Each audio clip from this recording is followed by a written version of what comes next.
Wow! Dali jsme další šanci AliExpressu, čínskému obchodu. Uvidíme, co tam z toho vyleze. Objednaná byla panenka pickle, určitě je to pickle, okurka. Takže jsem zvědavá. Mého pomocníka to velmi pobavilo, že se jmenuje zrovna okurka, ale... Profesor Okurka jako z jednoho videa. Tak, můžeš začít rozbalovat. Tak. A pomocníka mám stejného jako z prvního videa, takže už to umí. Doufám, že neustřihne panence hlavu, vlasy nebo ruku. Tak, taky doufám. To byla docela škoda. To by byla hodně velká. A tady mi úplně... Jestli jsem tam udělal dílu nebo ne. Tak, docela s tím zápasí. Jde to? A já teď... A. Tak nějak se nám to nedaří. Jako bude to asi hodně napínavý rozbalování. Jako hodně jednou uběhá Okurka. Co tam byl profesor Okurka zase, takže... Aha, profesor Okurka. Tak tohle to není profesor Okurka, tohle to je miminko Okurka. Ale to se jmenuje...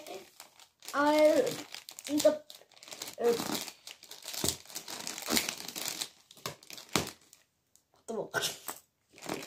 Tak. Musím pokračovat. Tak, vypadá to, že tohle bude proces ještě na dlouho, tak já to trošku stopnu a uděláme takový přeskok, až se to trošku povede rozdělat, protože jinak by tento video bylo asi nekonečné a je to hrozný rámus, ta izolepa. Boj s rozbalováním pokračuje. Vypadá to, že už se dostáváme konečně dovnitř. Ne, že by to bylo nějak jako pracně zabalený, ale je tam hodně té izolepy a vzhledem k tomu, že můj pomocník je poměrně mladý a neskušený, tak mu to chvilku trvá. Ale už se prokousává dovnitř. Úplně stejný jsem dělal v minulém videu. V minulém videu už to zkoušel, ale musela jsem ho neustřihni něco. Snažím se. Musela jsem ho pak vystřídat, ale vzhledem k tomu, že už zase trošku povyrost, tak už může... No, mezi tím. Co? A je šikovnější, tak může zkusit rozbalování úplně sám. Teprve mu je 8, no, takže to podle tohoto stříhání vypadá. No ale zase, jak mi je 8, tak a jsou to stříhání očí.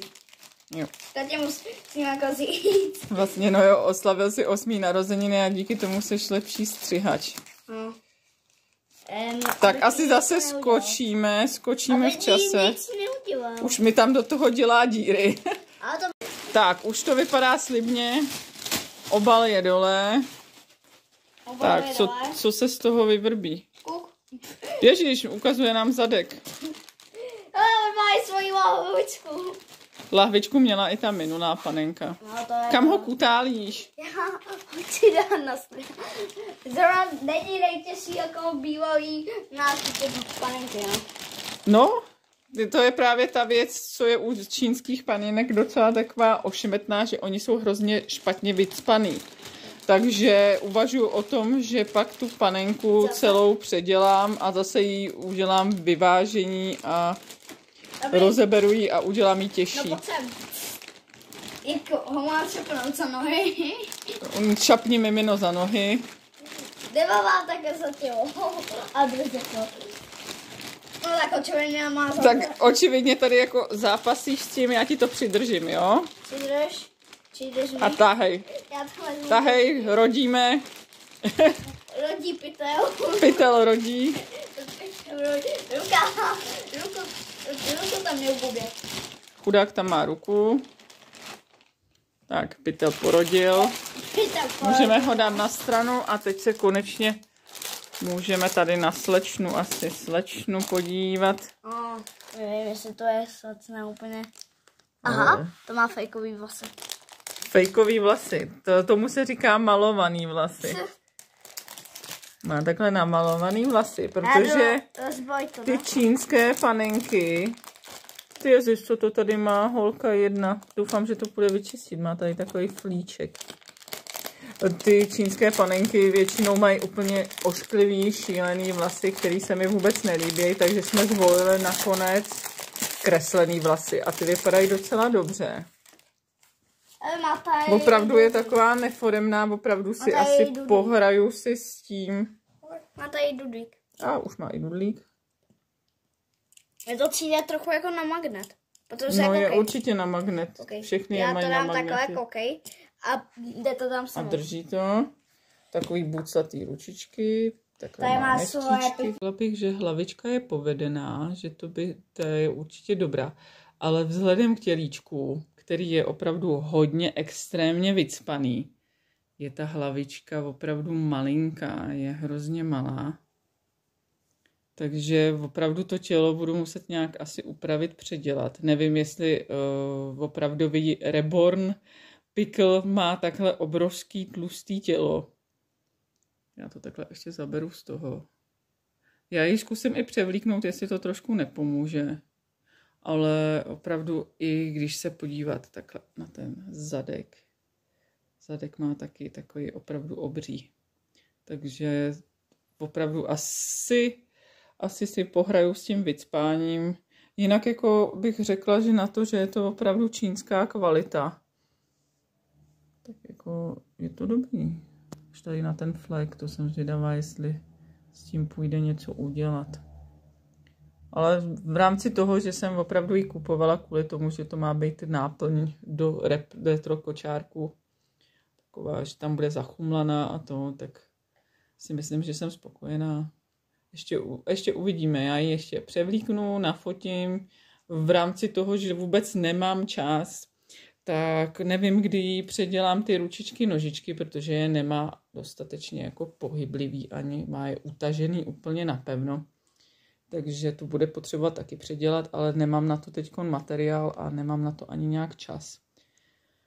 Ale udělám z ní pěknou slečinku, až bude čas. Zatím srazy jsou v nedohlednu, ne v nekonečnu, ale v nedohlednu. Další srazy budu absolvovat až v létě, takže do léta mám času dost. Tak jo, děkuju, že jste to schlídli. Určitě, když budete chtít kupovat tyhle ty čínský napodobeniny Rebornu, tak určitě si vybírat bez vlasů, protože ty vlasatý mi prostě nesedějí. Ale některý, jakoby ty dlouhovlasí už pak zase vypadají dobře, ale miminka s vlasama tam vypadají prostě šíleně. Ty mají háro a ještě to mají napíchaný tak řídce, že to opravdu není hezký. Opravdu nemá z toho člověk pocit, že by to byly vlasy. To už jsou lepší ty kreslený, anebo úplně plešatý. Tak jo, děkuji, že jste to schlídli. Zase někdy něco natočím. Chtěla bych pak koupit zase pravýho Reborna, ale teď se sešly, je září, sešlo se spoustu plateb za všechno možný, takže to nebylo možné nakupovat za takový velký částky a hlavně spoříme na retro kočárek. A pořád jsem ještě nevybrala ten pravej retro kočárek, který bych chtěla. A hlavně ty, který bych chtěla, jsou hodně finančně náročný, takže spořím. A ušetřila jsem i díky tomu, že jsem koupila toto levné Mimi. Takže se mějte krásně. Příště se zase na něco koukněte na mém kanálu. Děkuju. A nashledanou příště. Ještě mi to nedá a musím natočit ještě krátké pokračování. Flek na obličeji nešel ničím vyčistit, tak jsem ho vzala odličovačem. A vidíte, máme tečku. Ale tak miminka mívají různý vady na tom, tak tady má takovou světlejší tačku. Tak. Ale flek zmizel. A ještě druhá věc, která se jaksi nepovedla. Ještě jsem neskoušela to vycpávání nebo tak něco, ale podívejte se. Miminko má na zadku jakýsi takový podivný hrbol. Asi mu roste ocas, nebo já nevím, co to jako má mít. Vidíte? To je šílený. Tak tohle se fakt nepovedlo a celkově tělíčko toho mimina se nepovedlo de facto vůbec. to vycpání je šílený. Kdybyste někdo měl fotku nahaté Pickle Original Reborna, tak se ráda inspiruju, jak to vlastně má vypadat, protože tady to vypadá fakt strašně. Ale tak už opravdu přestanu chudáka miminko pomlouvat a tohle se fakt nepovedlo. Předtím jsem si toho nevšimla, protože byl oblečený, ale teď už když je slečený, tak je to fakt šílený. Takže mě čeká opravdu zábava na nějaký víkend, který budu mít volný. Pustím se do toho, dám ji dokupy. Ale potřebovala bych inspiraci, jak má vůbec vypadat nahatá Pickle, protože určitě nevypadá takhle a určitě jí neroste ocásek ze zadku. Nebo prostě takový podivný hrbol. Ono možná celé to tělíčko je špatně ušitý a že i když ho jinak vycpu nebo ho předělám, tak stejně to nebude fungovat tak, jak by to mělo. Možná ho budu muset zúžit. Hlavně ten zadek mu budu muset nějak asi předělat. Ale to už opravdu je vše. Omlouvám se, že jsem takhle znova do toho ještě vlezla. A tak děkuju, že jste to dokoukali do konce. I když už to má vlastně 2 konce to video. A jestli vás neodradilo to, že jsem se už vlastně rozloučila předtím, tak je dobře, že jste to dokoukali, protože tohle se jen tak nevidí. Tak děkuju a mějte se krásně.